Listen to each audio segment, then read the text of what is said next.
lives for many, many years. But the day is clearly going to be further enhanced by being here. What a lovely choice of venue, eh? Not so bad? We think so? Okay, it's abundantly clear, isn't it, that an incredible amount of effort and hard work has gone into planning this day. The preparation is just outstanding. Thank you to everybody. Now,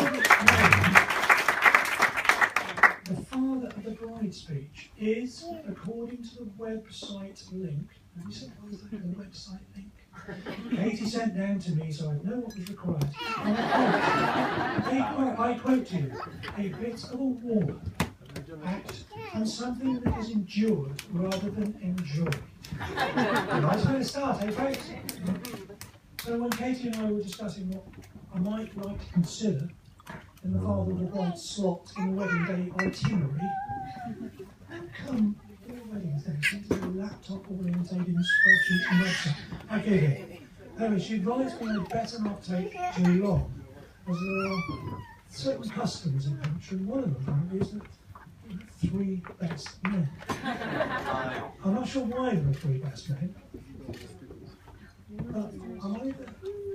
But I don't know. Either Chris wasn't sure would be the best man, or he wanted to make extremely sure that at least one of them might appear. So, as father of the bride, in proposing a toast to the bride and groom, I'm sure any father in the same position tries to think of a few shareable anecdotes that will describe appropriately to the guests their wonderful daughter. Now, in Katie terms, the numbers of stories and experiences I'd be tempted to share with you are probably too many for now. So on the grounds, hang on, I'm sure Michael Jackson doesn't know this part. What is it?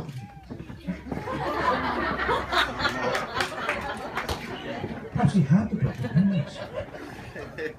You certainly can't dance with a mic, so you can forget that bit. On the grounds, if you tell the truth, you don't have to remember anything. I'd just like to share with you a little of what it's like to be as proud as function today and be Katie's father. Now, I like to wander around when I'm speaking, so I neither tread on a photographer. No, you stay there, I'm pulling you later. Right. So, in the beginning with Katie, Katie's our second child. As opposed to a couple's firstborn, whereas first-time parents are treated with kid gloves, and whom babies are a new concept. With number 2, their second child, they expect you to know what you're doing.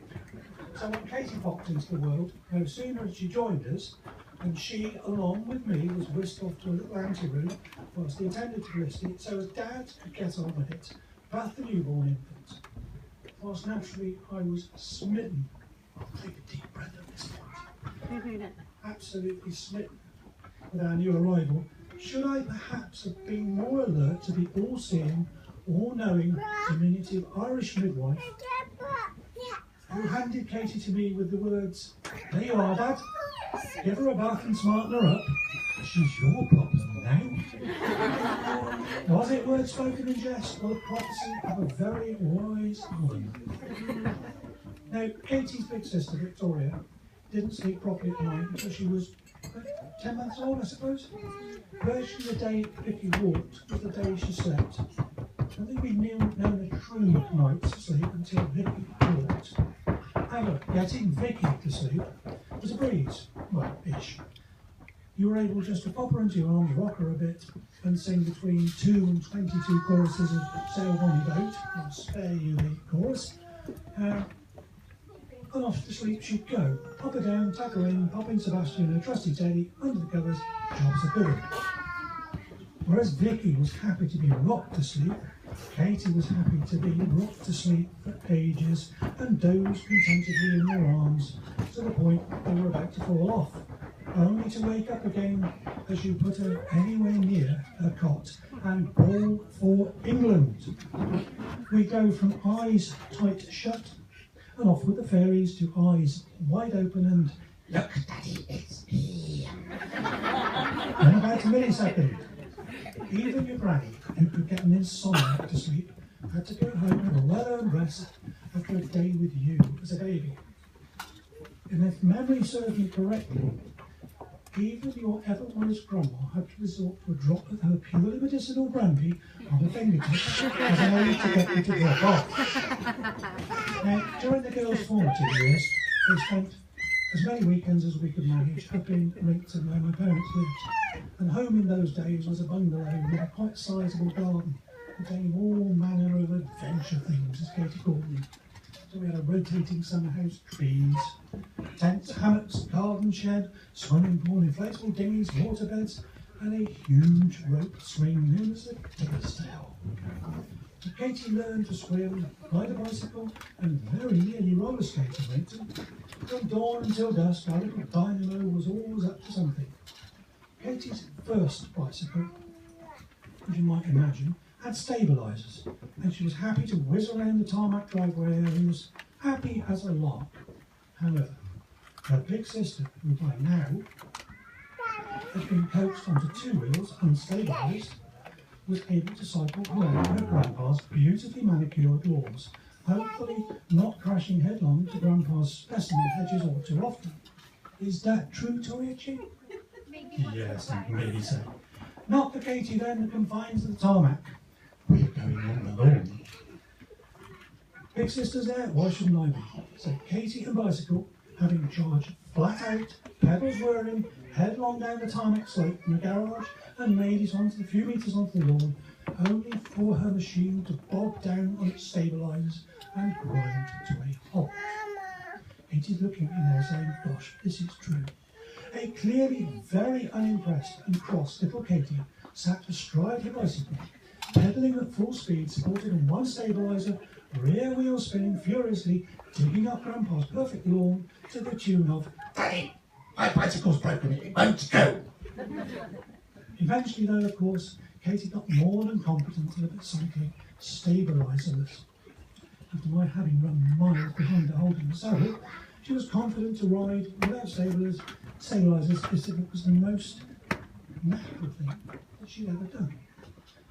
But perhaps the pedal-whirring, wheel-spinning episode was a foretaste as to a now well-established driving style. I got away with that, didn't I? You kept me later, will you? Yes, I thought. When Katie started driving, as I did with Vicky, I found her first car. And in Katie's case, this was a red Rover Metro, bright and metallic red. The car had been locally owned by an elderly couple and was in good condition. And judged from the pictures I was able to send to Katie, it was to be just a ticket. So the car was duly purchased, valeted and polished within a millimetre of its life before Katie was able to see it for the first time. A few days later, Katie duly arrived. She was clearly pleased as punch, and absolutely over the moon, and thrilled to have Pippi, as she named her car. The following day, with Katie as the passenger, we ventured out in Pippin to drive to Berkeley Castle in Gloucestershire. Lovely location. Katie was like the proverbial Cheshire cat with an immovable smile on her face. Seen that again today? Pippin was declared by Katie to be the nicest car in the whole National Trust car park ever. Even when we got to the castle entrance, she turned round and said very loudly, "Look, Daddy, we can still see Pippin shining from here. He's still the shiniest car in the car park." On our way home, unbeknown to Katie, I had organised to visit the Eastwood Park private estate, which belongs to a friend of mine. As the site was closed, we could have the use of a stretch of private road. So Katie's smile got even broader when we drove into the estate, and I stopped the car and asked if she fancied a drive. No problem. Katie started the car, followed instructions, engaged first gear, and confidently drove off down the road. Now, having driven up and down the road 3 or 4 times, it stopped under perfect control, applied the handbrake and turned off the engine. Katie then asked of me that if there were 4 forward gears and we've only used 1, what are the other 3 for, Daddy? Will it go any faster? Maybe I should have known. Who knows? Right, bit of fiddling with the paper. That later years, Katie changed this for a little silver VW Polo. And she was a fairly regular visitor to me at home during her early university years, so we could have a time together. When Katie visited, her not entirely sparklingly clean, didn't used to be silver Polo would arrive at warp speed and park itself on my drive or take up residence in my garage. Miss Whirling Dervish would arrive, bounce into the house to the tune of, "Hello, Daddy, it's me. Are you excited? What can we do now?"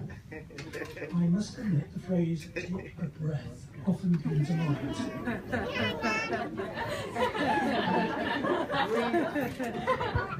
Katie would properly unwind and usually would be off to Bedfordshire, as she puts it, by about 10 o'clock or so.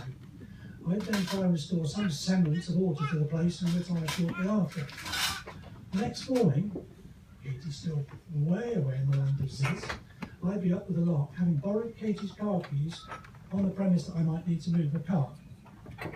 Katie's car was wheeled out of the garage and treated to a top-to-toe valet by the car-cleaning pixies that apparently live in my garage. Yeah. I've got to tell you at this point, these two flew out, was it to Ireland? Yeah. We thought we'd fly from Bristol. They left the Saab in the garage, and I'm sure they intended to have it cleaned while it was there. They've come from Southampton ever since, you know. Anyway, where was I? Oh, yes. Top to toe, right. Usually I managed to get it all done with the VW spotless before Katie's service for the day. Now, during Katie's latter university years, the time was necessarily more focused on her degree, and we saw less of each other. It had a bit difficult for me. I was used to the regular catch-up calls and interaction with Katie, and I tended to worry if everything was okay. Now, Vicky assured me not to worry, because if there was anything wrong, then Katie would phone me. "Don't worry, Dad." During Katie's last university year, the accommodation she had to take was perhaps not as apparent as like, with their precious child. But hey, we're adults now, it's up to them. Worse still, I heard little or nothing from her. Didn't get invited down, so I was very suspicious about where she actually lived, and consequently worried like mad. I needn't worry, of course, silly Daddy. It was probably about this point in time when I learned 3 things from Vicky. It was an absolute godsend in keeping me from going insane.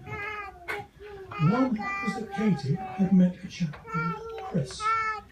2, sometimes Katie says a whole sentence without the word Chris in it. And 3, the most frequently dialed number from her mobile was the fire station. So, I had an uncontactable daughter with a less than plush accommodation, going through the turmoil of her final year, regularly calling the fire station. Now, why would any father worry? I don't know. It was a little bit later, incidentally, I found. Is it the fire station? Is it a nightclub? Yeah, it is a nightclub. Okay. Right. Of course, I needn't have worried about the lack of contact, as Vicky has correctly surmised. Katie was coping as best as she was able in her own way, and I'd hear if there was a problem. How correct Vicky was. Having been working away upon the Scottish borders for several 14-hour days, and just driven back home, I got a very late night phone call from Katie. She was a little distraught, and she had to submit her degree dissertation in a couple of days, and it didn't make any sense, and the sky was definitely falling in. For those of you who don't know, incidentally, when Katie gets in a tizzy, she can speak for several minutes at 240 words a minute without drawing a single breath. It's a talent, yes, of course it is. Katie seemingly assumed I am naturally telepathic, have second sight. As a consequence, I find myself dead on my feet with my very old wishy piece, the recipient of Katie's degree dissertation, winging its way to me by email to be read, understood, reviewed, edited, and sent back so she didn't fail the degree. And if she did, it would be my fault because Daddy's supposed to help. True? Oh. Knowing I was less than university educated competence levels, probably work blind and nearly brain dead after my exertions of the week, I asked if Fire Station Chris, as a graduate and a very clever chap who doubtless knew a lot more than me anyway, might not be a better choice.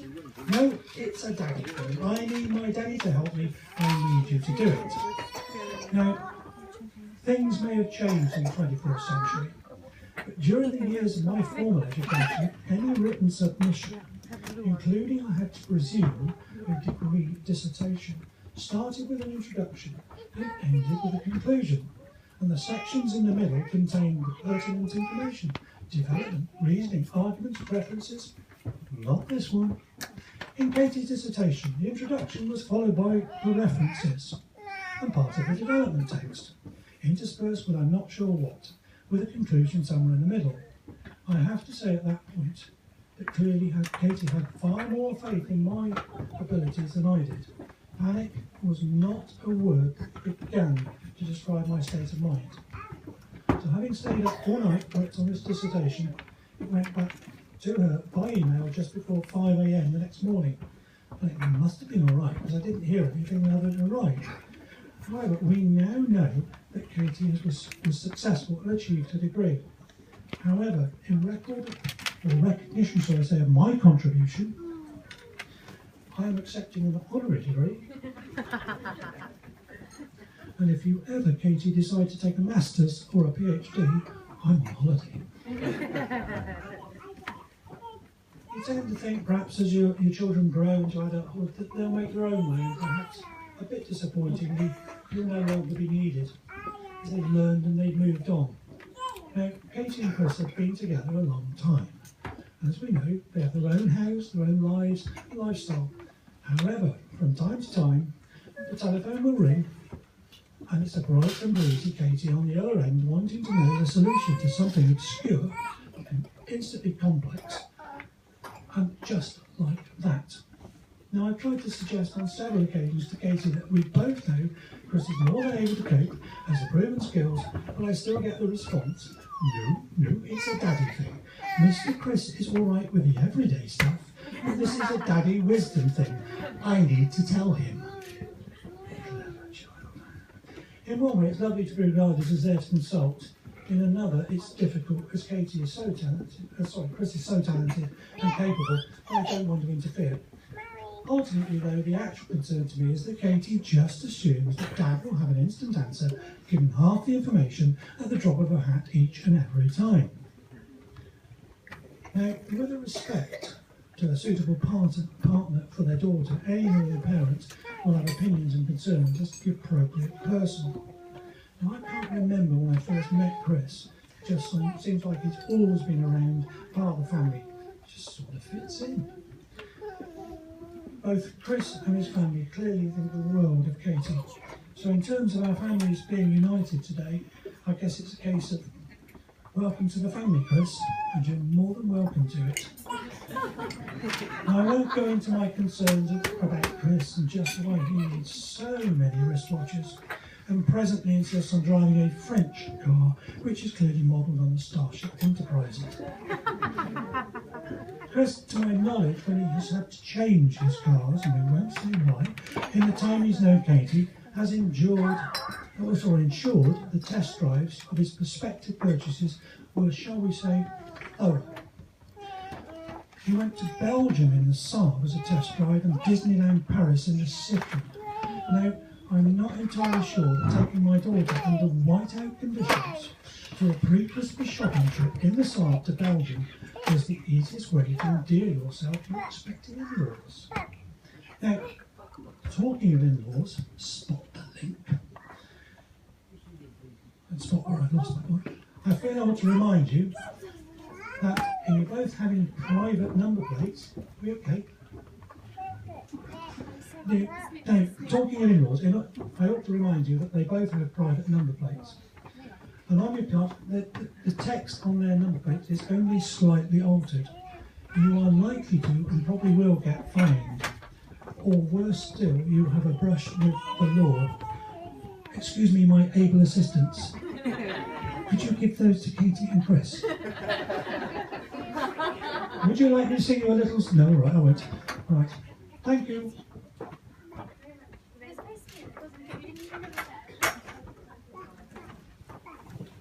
As I said, I feel I have to remind you that both in private place, you will actually get fined or worse or brush with law. More pointedly, Chris, you're now mother-in-law when she has the time as a JP and you don't want to be up in front of the bench.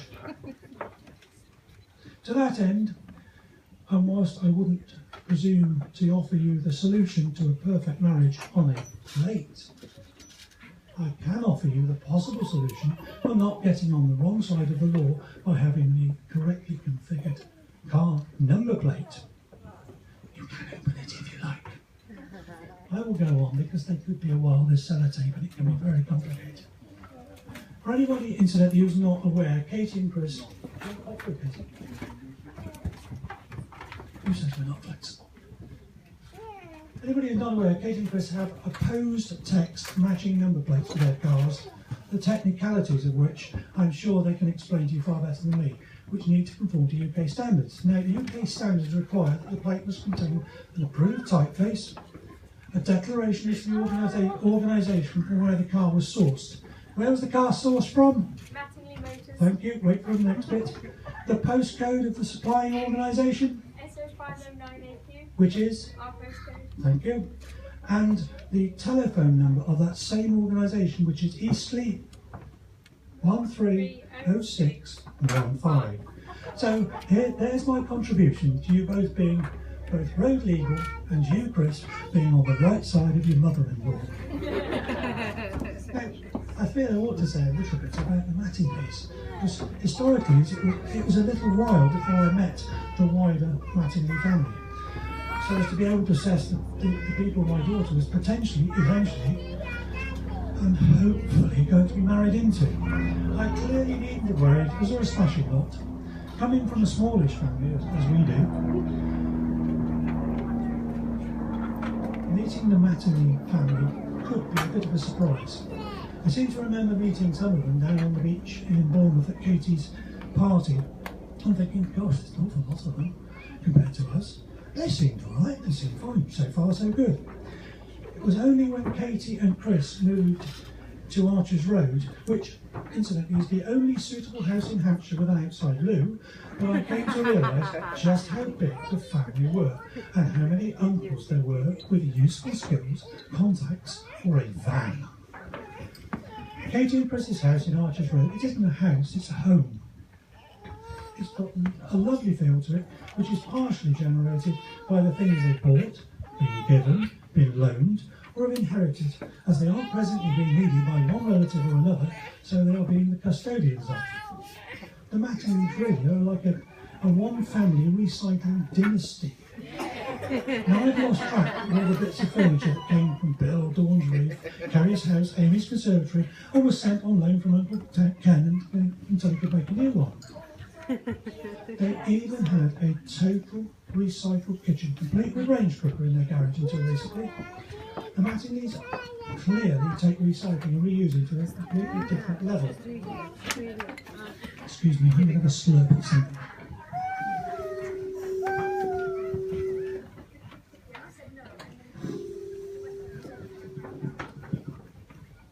Now, some time ago, I acquired a corner display cupboard, from a neighbour of mine who was downsizing. I didn't know at the time I'd have to keep the darn thing for over 2 years before they'd finally collect it, or that once it was collected, I wouldn't get back the space, but I'd inherit a drop leaf table and 4 chairs. Well done, Kate. In terms of ethical recycling, it's like being related to the Hampshire branch of the Wombles. In fact, the Mattinglys are so allegedly efficient at this recycling business that they're even able to recycle proactively. For instance, when a number of 8x4 sheets of marine ply were needed to floor Katie and Chris's kitchen, I did hear that they were able to obtain them proactively before the Southampton Docks Authority were even aware they needed to recycle them.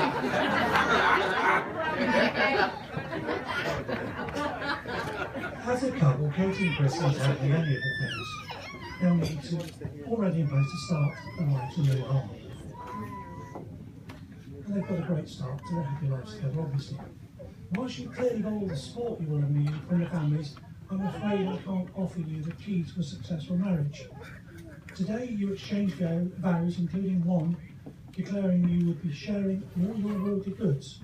So, perhaps in some form of recompense, I can offer you not the key to a successful marriage, but the key rings to ensure you're sharing all your worldly motoring goods going forwards. At which point I realise I don't have 3 hands. Right hand pocket, please. This is audience participants.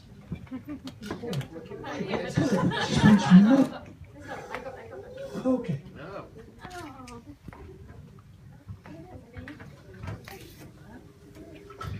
I've actually had a leather working friend of mine craft from English bridal leather 2 key fobs. There are a CM and a KM on them. So you know the difference, or who's got whose car, whose key ring. Incidentally, I'm told that the key fobs have to be darker in colour for the men than they do for the ladies, as the guys are always kept working with their wives and get dirtier hands. Now, in driving down yesterday, I realised that the bar was cash only. Now, I'm aware from many years of experience that going out anywhere with Katie is like Her Majesty, rarely carries cash. Now, I didn't have any Hampshire currency with me, so just in case you needed to buy a drink, excuse me, I'm just passing through again. Free bar!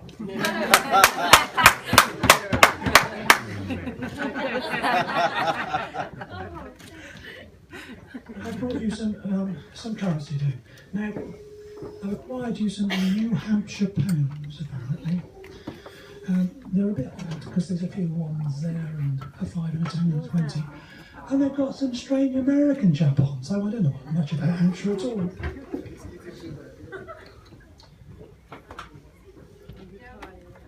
Anyway, that might see you through the first hour if we're lucky. I think it's about time I should pipe down. I've probably said enough, and it's about time to let the lads have the floor. So, on the premise that any speaker should never miss a good chance to shut up, I'll ask all Katie and Chris's guests to be upstanding and to join me in Mr.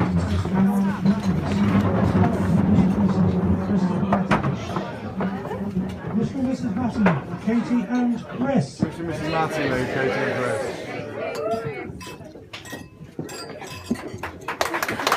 It's a wedding.